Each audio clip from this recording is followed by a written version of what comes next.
He said my hands were too rough for a woman. That's what I remember most. Not the shouting, not the thinly veiled threats, but that one quiet comment, delivered with a sneer as he looked down his perfect nose at me. It was years ago, at a town council meeting, where I was fighting for a small grant to buy a new incubator for my midwifery practice. His name is Alistair Finch, and now he's running for state senate. His entire platform is built on two words: family values. He plasters pictures of himself, his wife, and their two perfectly groomed teenage sons on every billboard from here to the state capitol. He talks about integrity, about the sanctity of the family unit, about the bedrock of community, and our small, tight-knit town is mostly buying it. They see a powerful man, a successful man, a man who reflects the values they want to see in the world.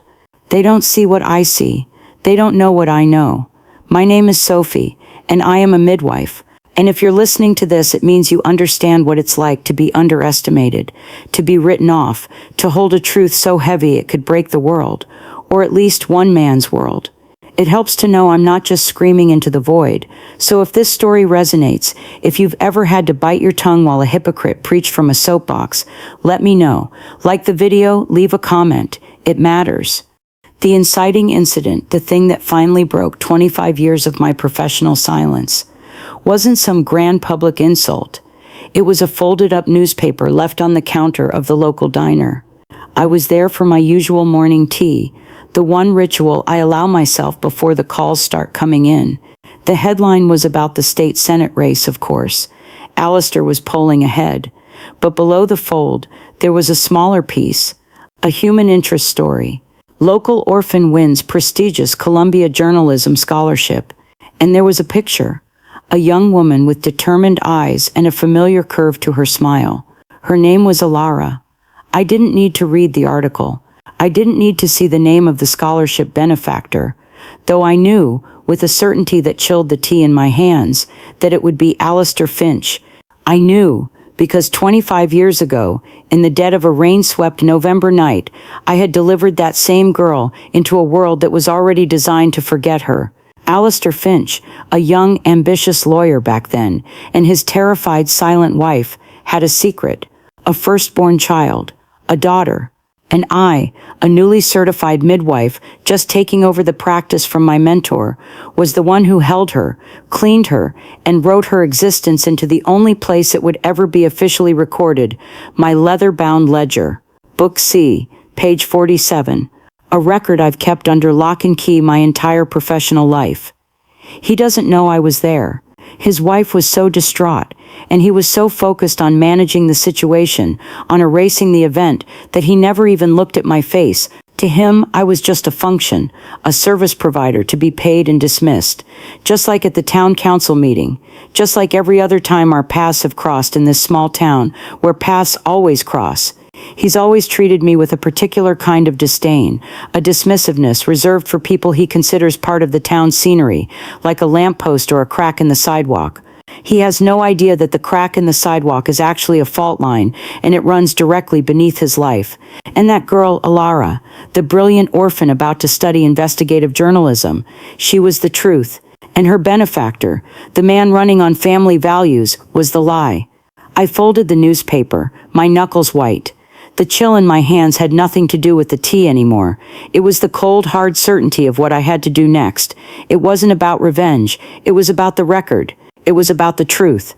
The drive home was a blur of rain-slicked asphalt and the rhythmic thump of the windshield wipers. It felt like the world was weeping, or maybe it was just mirroring the storm that had been gathering inside me for a quarter of a century. I parked in my gravel driveway, next to the small cottage that doubled as my home and my practice. The lights were off. I didn't turn them on. I sat there in the dark, the engine ticking as it cooled, the smell of damp earth and ozone filling the car. My mind wasn't on Alistair, not at first. It was on Martha. Martha was my mentor, the woman who had brought me into this world of midwifery. She had been the town's hands for 40 years, catching babies, soothing fevers, holding the hands of the dying. She was a fortress of quiet knowledge and unshakable ethics. Her office, which was now my office, was a library of secrets, but she never called them that. She called them the town's memory. The ledgers, she'd told me, her voice raspy with age as she handed me the keys to the practice, are not just records, Sophie. They are a trust. Each entry is a soul, a story. You are not their owner, you are their guardian. We hold the beginning of every story, and sometimes the parts people want to tear out. Your job is to make sure the book stays whole. Martha had passed away a decade ago, leaving me as the sole guardian of that memory. And Alistair Finch's secret was a part of that memory. I could see the night as if it were yesterday. The call had come late, a frantic voice on the line, Alistair's. He didn't use his name, he just said there was a medical emergency, an address on the old mill road, a place outside of town where the wealthy had their weekend homes. It was unusual. People like the Finches used the hospital an hour away. For the prestige and the anonymity, using a local midwife was for people of the earth, for people who trusted the community. It was a red flag, but a woman was in labor, and that was the only flag that mattered. Martha was sick with the flu, so I went alone. I was young, nervous, but competent. Martha had trained me well. The house was cold, sterile, all glass and steel. It felt less like a home, and more like a holding cell. Alistair met me at the door. He was all sharp angles and impatience. He didn't introduce himself. He just said, "Get on with it." His wife, a wisp of a girl, whose name I later learned was Catherine, was upstairs. She was terrified, but not of the birth, of him. He paced the hallway outside the bedroom door like a caged animal while I worked. Every contraction that ripped through her was met with a muttered curse from the hallway. He wasn't worried for her pain. He was annoyed by the noise, by the inconvenience of it all. The birth was difficult, but not for any medical reason. It was the atmosphere. The sheer weight of despair in the room was suffocating. But babies come when they must. And she arrived, a perfect, healthy girl, with a shock of dark hair. Catherine held her for only a moment, her tears silent, her eyes pleading with me for something I couldn't give her. Forgiveness, perhaps. Or escape. Then Alistair was there, his face a mask of cold fury. He took the baby, wrapped her in a plain, cheap blanket he'd brought, not the expensive ones I saw folded in a drawer. He handed me a thick envelope of cash. He said, "This never happened. You were never here. There's a family, a good family, waiting for a child. They live 2 states away. All arrangements have been made. She will be an orphan. It's better this way. For everyone." I didn't argue. Arguing with a man like that, in a moment like that, felt like trying to reason with a hurricane. My duty was to the mother and the child. The mother was cared for. The child was safe. That was the boundary of my work. But as I packed my bag, my hand brushed against the ledger where I'd already started the entry. Name, date, time, weight, length, father's name, mother's name. I had filled it all in. Alistair saw my gaze flicker to the book. He took a step toward me. He said, "That book, it's just your private record, isn't it? Not official, not for the state." I nodded, my throat tight. He gave a thin, satisfied smile. "Good, keep it that way." I drove away from that cold house, feeling like I had been an accessory to a crime, not a miracle. The cash felt dirty in my bag. The next day, I took it all and donated it anonymously to the county orphanage, the very place Alara would have ended up if his meticulous, cold-hearted plan had hit a snag. I never told Martha the details. I couldn't. I had given my silent word. The entry in the ledger remained. Book C, page 47, a secret sealed in ink and leather. Over the years, my path and Alistair's crossed, as they must in a town this size. He became a successful corporate lawyer, then a property developer. He joined the town council, then the county board. His power grew, and so did his arrogance. He never recognized me. I was just the midwife, a relic of a bygone era in his modern world. He publicly championed the new, sterile wing of the regional hospital, calling home births and midwifery a risk our community shouldn't have to take. He was trying to legislate me out of existence, to erase the very practice that had erased his biggest problem. The irony was so thick I could taste it. It wasn't personal, I told myself. It was just business. It was politics. I focused on my work, on the families who did trust me, who wanted the warmth of a home and the comfort of a familiar face when they brought their children into the world. My practice wasn't just a business, it was a sanctuary. It was the living embodiment of Martha's legacy. I expanded it, bringing in a younger midwife, a bright woman named Clara, to train under me, just as I had trained under Martha. I felt the weight of that legacy, the need to pass on not just the skills, but the ethics. The ledgers grew. Book D, Book E. They were filled with the joyful, messy, real stories of this town. But Book C, page 47, always felt different. It felt heavier. The subplot of my life, the quiet narrative running beneath the births and the checkups, was my silent war with Alistair Finch. It wasn't a war he knew he was fighting. For him, I was a nuisance, a fly to be swatted. For me, he was a constant, low-grade threat. A few years after Martha died, a proposal came before the county to consolidate and digitize all historical town records. It was sponsored by Alistair Finch. His pitch was about efficiency, about preserving our history in the cloud. But I knew what he was really after. He wanted the archives, the church records, the town hall basements, and yes, the midwife ledgers. He wanted to find Book C, page 47, and burn it in a digital fire. I fought him. I didn't do it publicly. That wasn't my way. I did it the way Martha would have. I spoke to people. I had coffee with the elderly woman who ran the historical society. I visited the pastor at the old Lutheran church. I reminded them that our history wasn't data to be uploaded. It was paper and ink. It was stories held in trust. I told them that putting those records in a centralized, corporate-owned server was like giving the keys to our collective memory to a stranger. I never mentioned Alistair's name. I didn't have to. They knew who was behind the push. They knew his reputation for turning beloved town landmarks into soulless developments. The proposal was quietly defeated in committee. Alistair was furious, but he never knew I was the one who had orchestrated its failure. I was invisible to him. It was my greatest protection and my most potent weapon.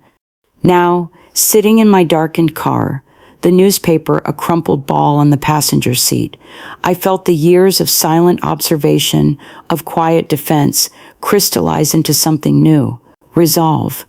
It was one thing for him to build a career on a lie. It was another thing entirely for him to use the child he abandoned as a prop in that lie. To fund her scholarship, to bask in the reflected glory of her success, was a level of hypocrisy so profound it felt like a sacrilege. It desecrated the memory of that night, the fear in Catherine's eyes, the silent promise I had made to that tiny, perfect baby to protect the record. Martha's voice echoed in my head. You are not their owner, you are their guardian. My guardianship was now being challenged. Seeing Alara's face, so full of hope and promise, so utterly oblivious to the truth of her own story, was the catalyst. My inaction was no longer professional ethics, it was complicity. He was building his family values mansion on a foundation of a forgotten child, and I was the one who had the original blueprint, showing the gaping, deliberate crack in the cornerstone. The rain had stopped. The moon was a sliver of silver behind the clouds. I got out of the car, the gravel crunching under my feet. I walked into my office, the familiar smell of antiseptic and lavender a comfort. I didn't turn on the main lights, just a small desk lamp.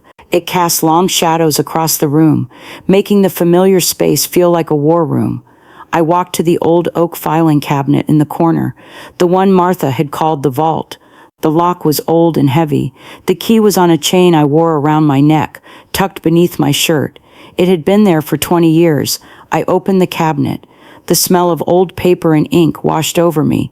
I ran my fingers over the spines of the ledgers. A, B, C. I pulled out Book C. It felt heavy in my hands, heavier than it ever had before. I opened it to page 47. The ink was faded but clear. The entry was neat, precise. My younger self's handwriting. Catherine Finch. Alistair Finch. Baby girl Finch. Weight 7 pounds 2 ounces. Length 19 inches. Time 2:13 a.m. Notes: healthy. Mother distraught. Father arranged private adoption. He called her an orphan. The world called her an orphan. But the ledger, the town's memory, knew her name. I closed the book. The decision was made. It wasn't about revenge. It wasn't even about justice. Not in a legal sense. It was about balance. Alistair Finch had spent 25 years building a life on an erasure. It was time to write the story back into existence, and I knew, with the cold, calm certainty of a midwife about to deliver a long overdue truth, that I was the only one who could. A plan began to form, not in a flash of anger, but in the slow, methodical way I chart a patient's progress. This couldn't be a bomb. A bomb is messy. It causes collateral damage. A public leak of the ledger would destroy Catherine, who had been a victim in her own right. It would turn Alara's life into a media circus, a trauma from which she might never recover. Alistair deserved to be exposed, but not at their expense. No, this required a scalpel, not a sledgehammer. My objective wasn't to destroy him, but to create a situation where the truth would be revealed by its own gravity. I needed to build a structure around the lie, a framework of facts so tight that the lie would have no choice but to collapse under its own weight. My first thought was about foresight. For years, ever since Alistair's attempt to digitize the town records, I had been preparing for this, even if I didn't consciously know it. I'd started my own digitization project, a secret one. I bought a high-resolution flatbed scanner and spent my quiet evenings scanning every single page of every single ledger, from Martha's first entry in the 1950s to my most recent one. I encrypted the files using a level of security that a friend in cybersecurity had taught me, a man whose triplets I had delivered. He owed me a favor, and he paid it in knowledge.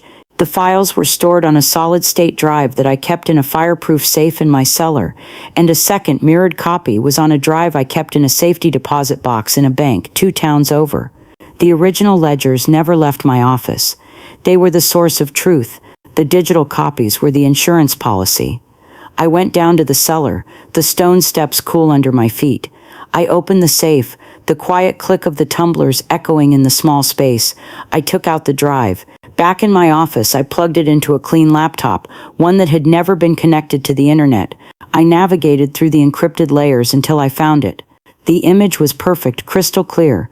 You could see the texture of the paper, the slight feathering of the ink. It was more real somehow than the original. This was my leverage. But leverage is useless without a lever. I needed an ally. Not just a friend, but someone with the right skills and the right kind of discretion. My mind immediately went to Ben Carter.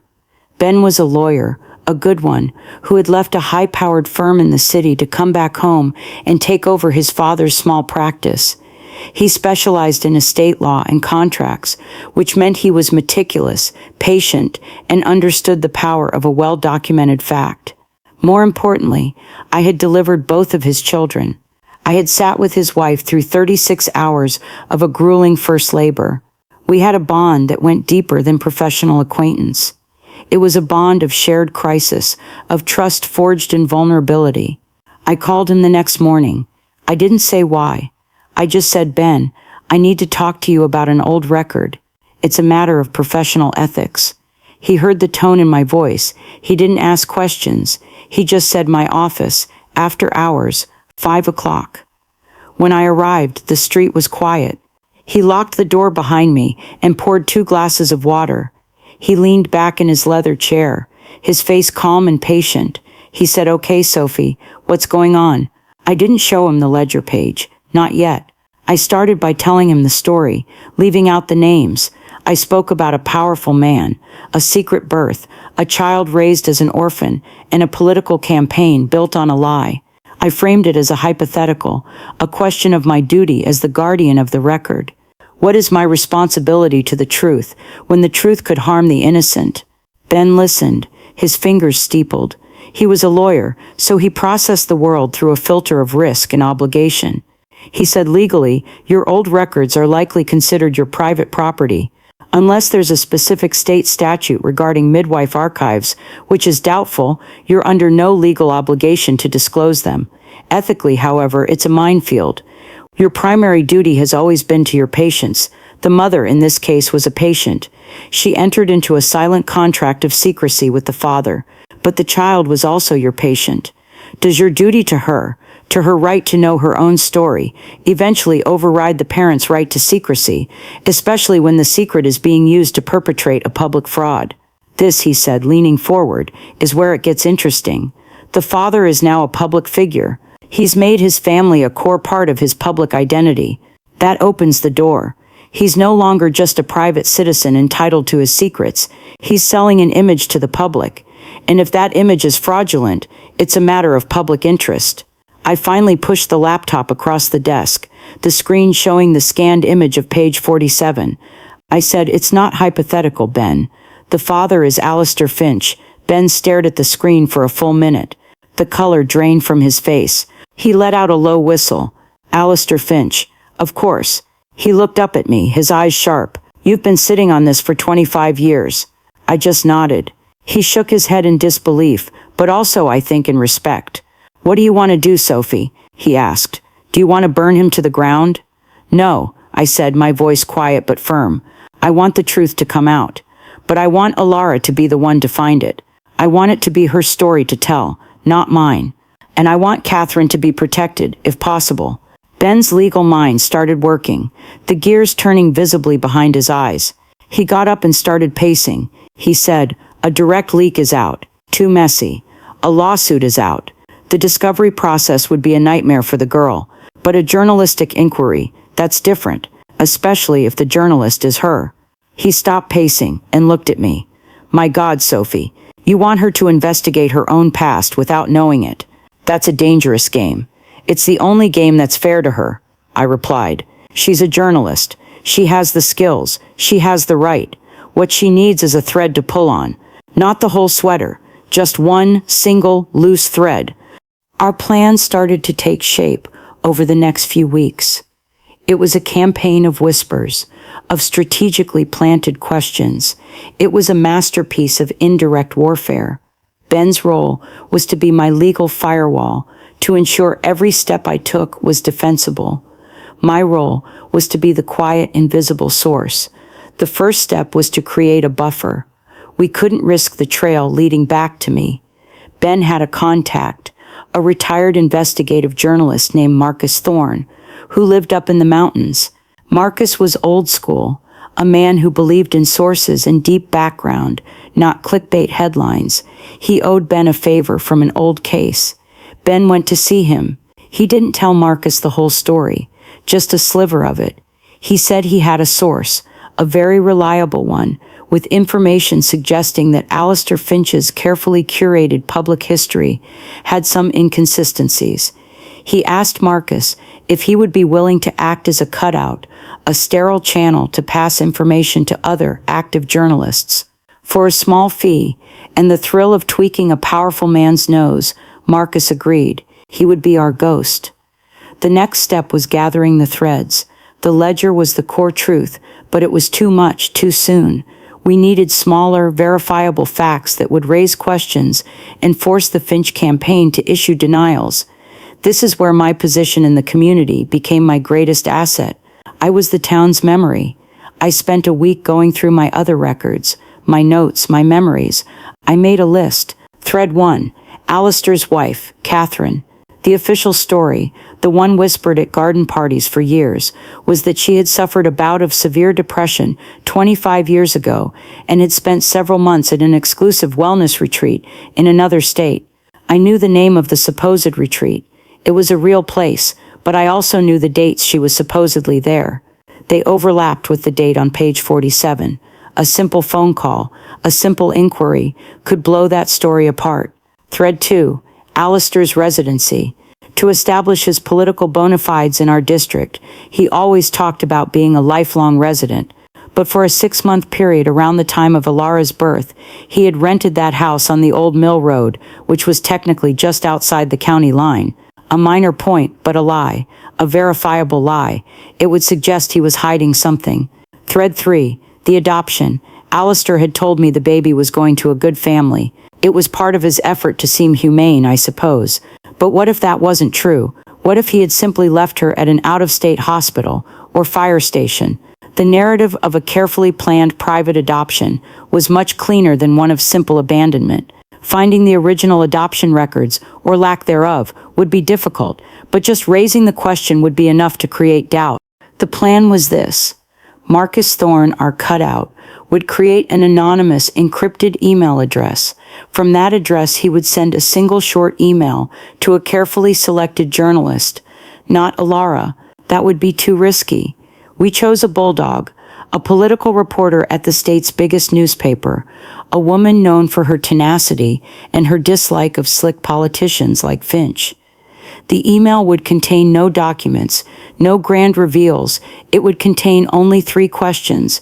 1 point, can you confirm the specific dates Catherine Finch attended the Montclair Wellness Retreat in the fall-winter of 1999? 2 point, can you verify Alistair Finch's legal address of residence for all of 1999?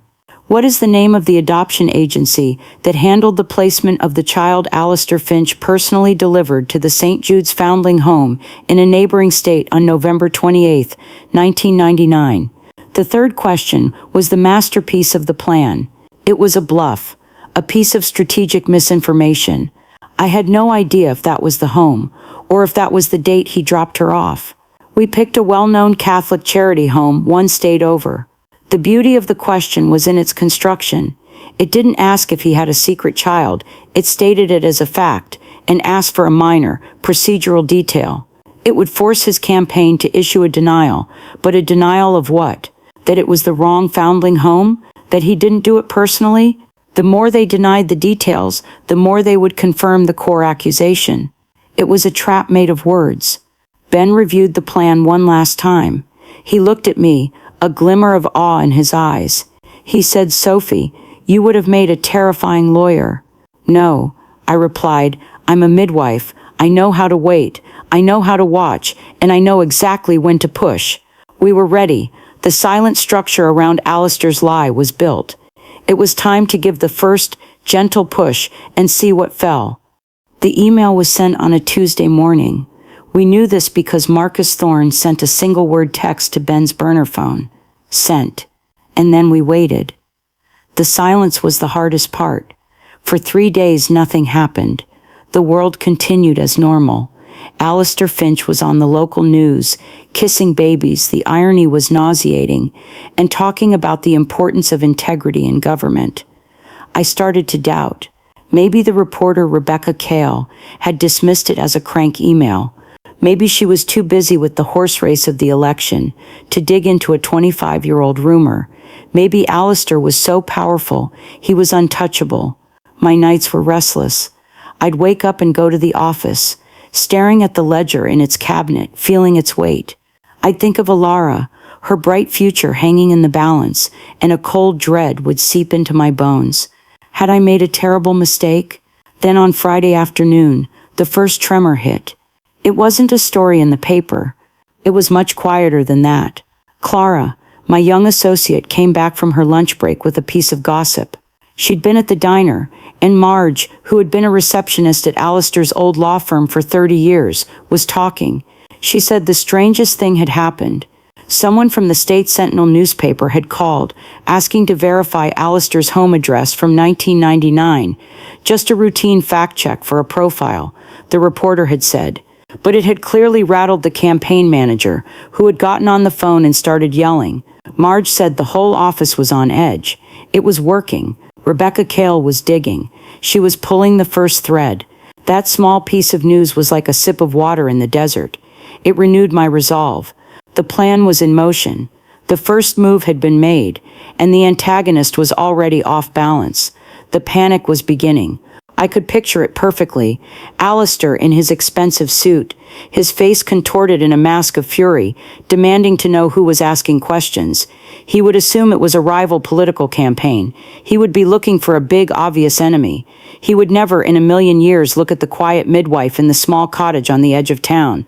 I was his blind spot. Over the weekend, the pressure mounted. We didn't see it, but we could feel the reverberations through the town's nervous system. The gossip mill. Ben got a call from a friend on the county clerk's staff A reporter had filed a Freedom of Information request for property records connected to Alistair Finch, going back 30 years. Another friend, who worked at the regional hospital, mentioned that a journalist had been asking about their policies for accepting abandoned newborns in the late 90s. She wasn't asking about a specific baby, just general procedure, but the timeline was right. Rebecca Cale was a professional. She wasn't just chasing the rumor, she was building a foundation of circumstantial evidence. She was constructing a cage of facts, and soon she would be ready to confront the lion. The real sign that we had struck a nerve came on Monday. Alistair Finch released a new campaign ad. It was a defensive, angry piece. In it he stood with his arm around his wife Catherine, his two sons standing stiffly beside them. He looked directly into the camera and talked about smear campaigns and gutter politics. He said, "My opponents know they can't beat me on the issues, so they are stooping to disgusting, baseless attacks on my family. They are trying to dig up lies from decades ago to distract from my vision for this state. My family is off limits." It was a massive, unforced error. He was responding to questions that hadn't even been asked publicly yet. He was so consumed by his own panic that he was confirming the existence of a secret. To the average voter, it might have seemed like a strong defense, but to anyone paying attention, it was a flashing red light. He had taken the bait. Ben and I met again in his office. He had the ad playing on a loop on his computer, a small, grim smile on his face. "Look at him," Ben said. "He's flailing. He's trying to punch a ghost. He doesn't know where the attack is coming from, so he's firing in every direction. And look at his wife." I leaned closer to the screen. Catherine Finch stood there, a frozen smile plastered on her face, but her eyes were terrified. She looked like a ghost herself, a woman haunted by a past she thought was buried forever. I felt a pang of sympathy for her. She was a prisoner in that perfect life. The next move from the Finch campaign was even more desperate. And this time, it was aimed directly at me. On Wednesday, an article appeared on a right-wing political blog, one known for its attack dog journalism. The headline was, "Is a rogue midwife endangering mothers in a key Senate district?" The article was a disgusting tapestry of innuendo and outright lies. It quoted two anonymous former patients who claimed my practices were unorthodox and unhygienic. It twisted the story of a difficult birth I had handled years ago, a baby with a true knot in its cord who I had saved, into a narrative of my supposed incompetence. It painted me as a dangerous, unregulated quack, and at the end, it contained the poison pill. It quoted a source close to the Finch campaign who said, "Alistair Finch has been concerned about the lack of oversight for practices like this for years.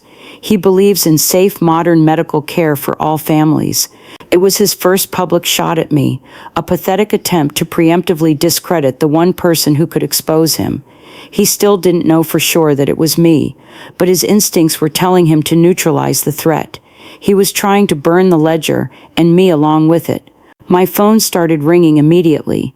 It was a mix of concerned patients, angry friends, and a few reporters who had picked up on the blog post. My first instinct was to hide, to let the storm pass. I felt a wave of nausea. This was the collateral damage I had feared. My reputation, my life's work, was being dragged through the mud. I sat in my office, the vicious words of the article burning in my mind. Then I looked at the wall. It was covered in photographs, hundreds of them. Pictures of the babies I had delivered, sent to me by grateful parents over the years, a sea of smiling, happy faces. This was my work. This was my reputation, not the lies in some political hit piece. This was the truth. My resolve hardened. He wanted a fight. He had no idea who he was dealing with.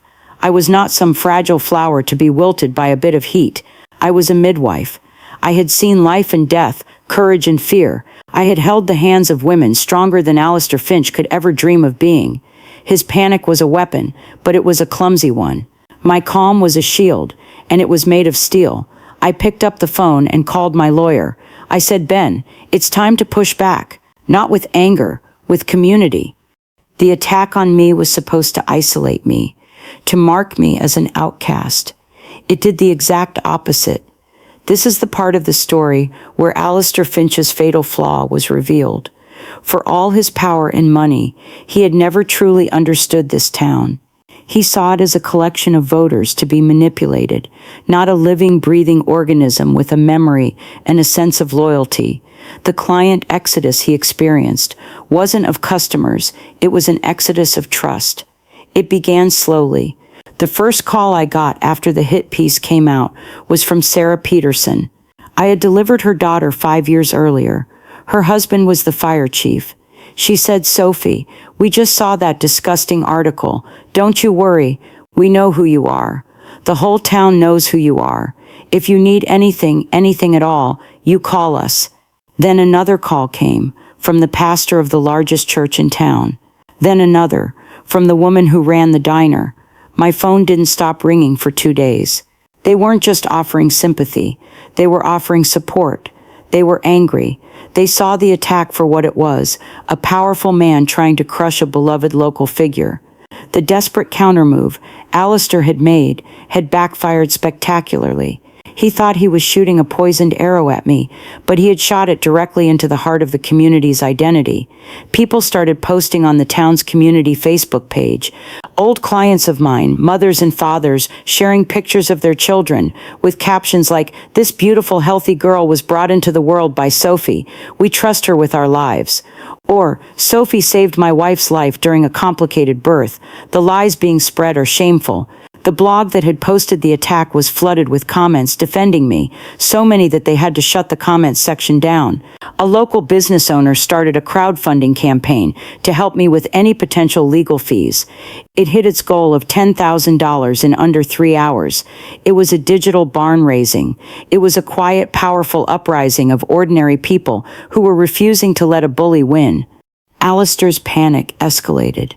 He was losing control of the narrative in his own hometown. His desperate counter was failing, and the initial questions from the real reporter, Rebecca Kale, were still hanging in the air. The State Sentinel hadn't published anything yet, but the pressure was clearly getting to him. And then, the story took a turn that even I hadn't anticipated. Alara, the brilliant budding investigative journalist at Columbia, saw the hit piece on me. She saw the story about a midwife in her small, forgotten hometown being attacked by a powerful politician. She probably saw it as a classic case of a bully using his platform to silence a critic. It was a good story, a compelling story. She decided to cover it for her university paper. She didn't know the connection. She didn't know she was stepping into the middle of her own life story. She just saw an injustice, and like the good journalist she was becoming, she started digging. She called me. Her voice on the phone was professional, crisp and full of a familiar determination. She introduced herself as Alara, a journalism student. She said she was from here originally and was writing a story about the attacks on my practice. Could she ask me a few questions? My heart hammered against my ribs. This was the moment, the culmination of the plan, happening in a way that was more perfect, more poetic than I could have ever designed. The truth was seeking its own source. I took a deep breath. "Of course," I said, my voice betraying none of the emotion churning inside me. "I'd be happy to talk." She came to my office the next day. Seeing her in person was like seeing a ghost from the past and a vision of the future all at once. She had her mother's smile, but her father's intense, focused eyes. It was an unnerving combination. She was polite, sharp, and her questions were good. She asked about the blog post, about my history in the town, about my relationship with Alistair Finch. I answered her honestly, carefully. I told her he had always been dismissive of my practice, that he saw it as an obstacle to his vision of modern healthcare. I showed her the wall of photos, the testament of the community's trust. I gave her the names of a dozen other families who would speak on my behalf. I was building my side of the story, brick by brick. Then, she asked the question that changed everything. She said, "The blog post mentions Finch has been concerned about you for years, but it feels more personal than that. Is there a specific history between you two? A specific event?" I looked at her, this brilliant young woman, so close to the biggest story of her life. It was time to give her the thread. I chose my words with the utmost care.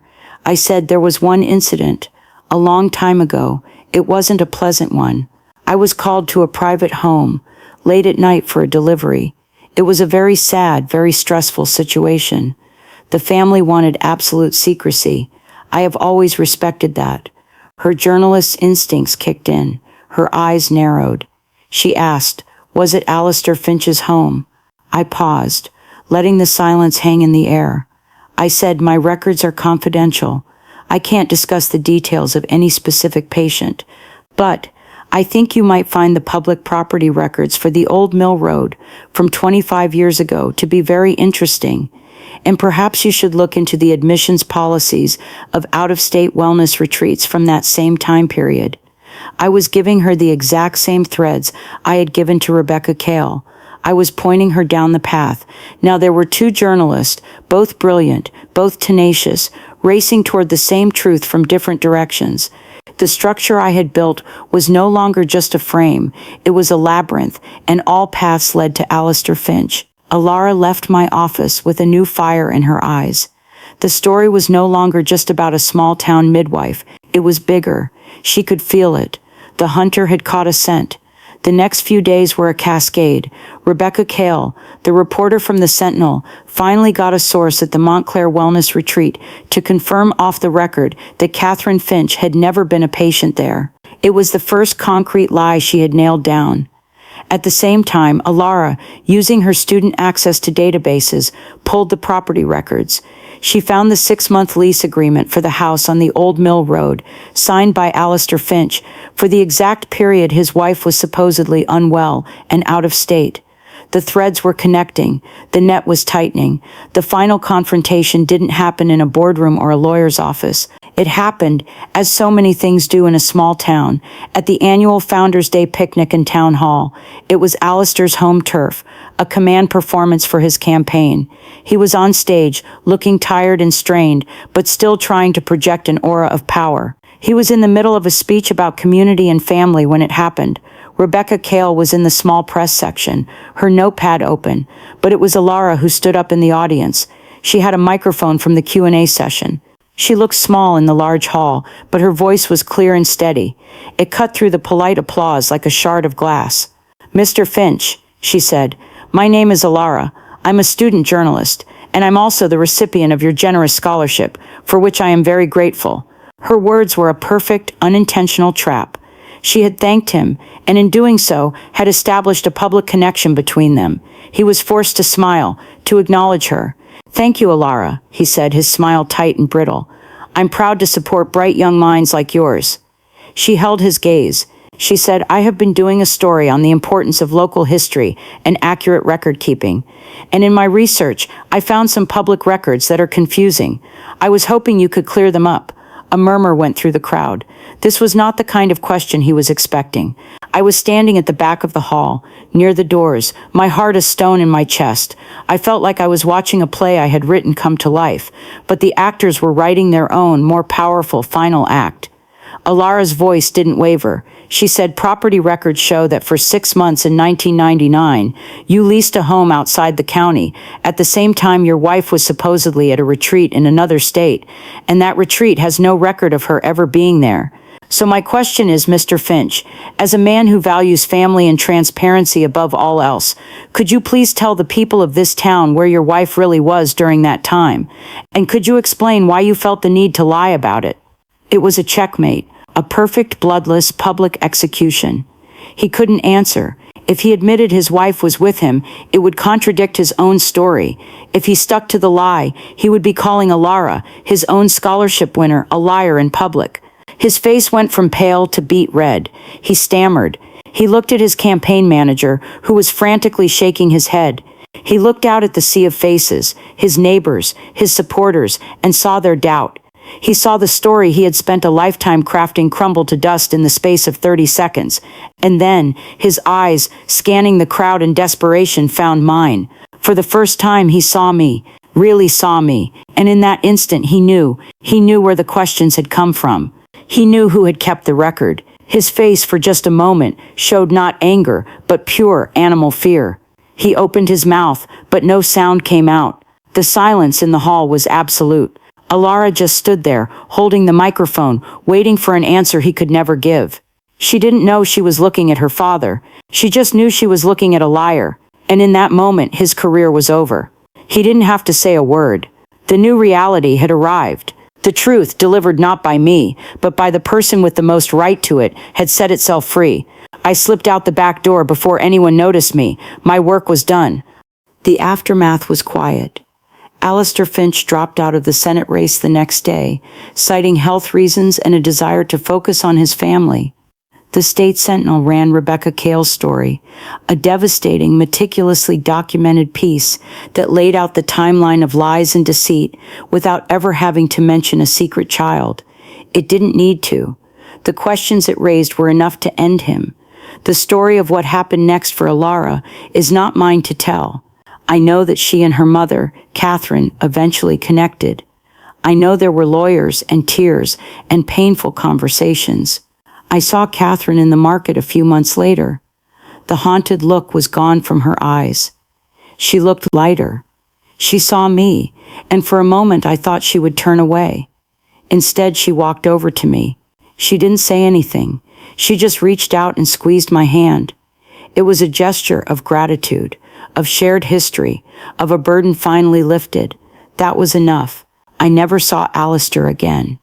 He and his family moved away, selling their large house to a developer who, ironically, broke it up into affordable housing units.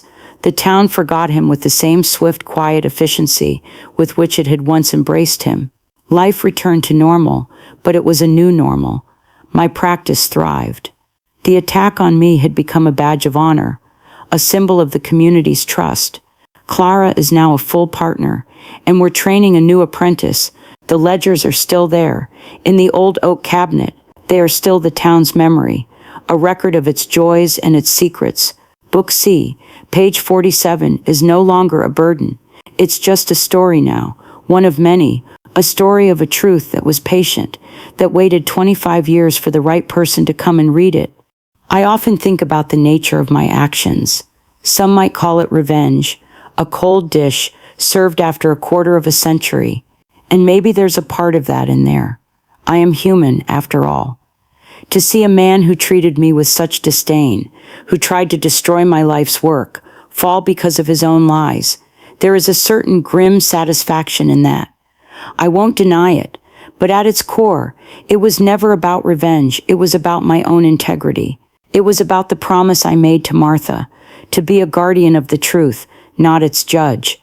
It was about the fundamental principle of my work, that every story matters, every life matters.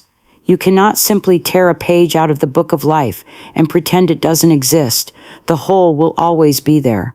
Alistair Finch tried to build a monument to himself on top of a hole, and eventually the ground gave way. I didn't push him in. I just made sure the light was bright enough for everyone to see the edge. This story, in the end, isn't just about a lying politician or a town secret. It's for anyone who has ever been made to feel small, for anyone who has been overlooked, underestimated, or erased.